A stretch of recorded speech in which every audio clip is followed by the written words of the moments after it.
Nos últimos 3 minutos, nós vimos como Deus opera numa pessoa, dando a ela vida, visão e salvação, transformando-a num testemunho do que Jesus é capaz. Agora Jesus fala de quão grande é a seara, o campo da sua colheita, de quão poucos são os trabalhadores. Ele próprio estava ativo, pregando as boas novas do reino em todos os lugares. Mas o que movia Jesus? De onde vinha esse desejo dele? De sua compaixão. Ele via as pessoas aflitas e desamparadas como ovelhas sem pastor. Uma pessoa que foi salva por Cristo tem o desejo de compartilhar sua fé, até como um sentimento de compaixão. É claro que muitos pregam o evangelho por outros motivos, como dinheiro, poder e até para gerar discórdia. Mas não é isso que você vê em Jesus. Outros ainda fogem dessa responsabilidade. Como fez o profeta Jonas. Deus mandou que ele fosse dizer aos mais de 120 mil habitantes de Nínive que se arrependessem de seus pecados.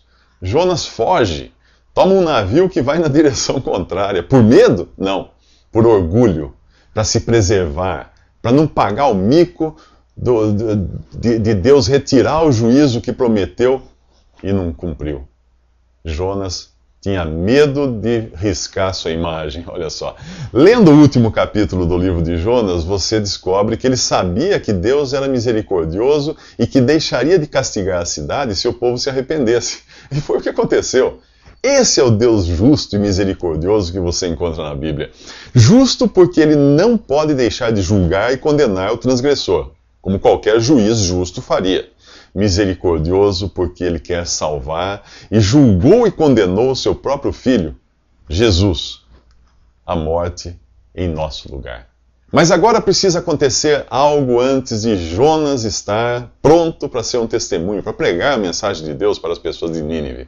Deus envia uma tempestade que coloca em perigo o navio onde ele estava.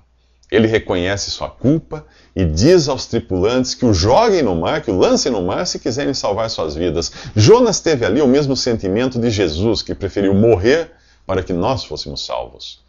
No mar, Jonas é engolido por um grande peixe, e apesar disso prefigurar Jesus em sua morte, vale a pena ler o capítulo 2 de Jonas, do livro de Jonas, do ponto de vista de alguém que reconhece o seu pecado, clama a Deus por socorro e é salvo. Será que você já passou por isso?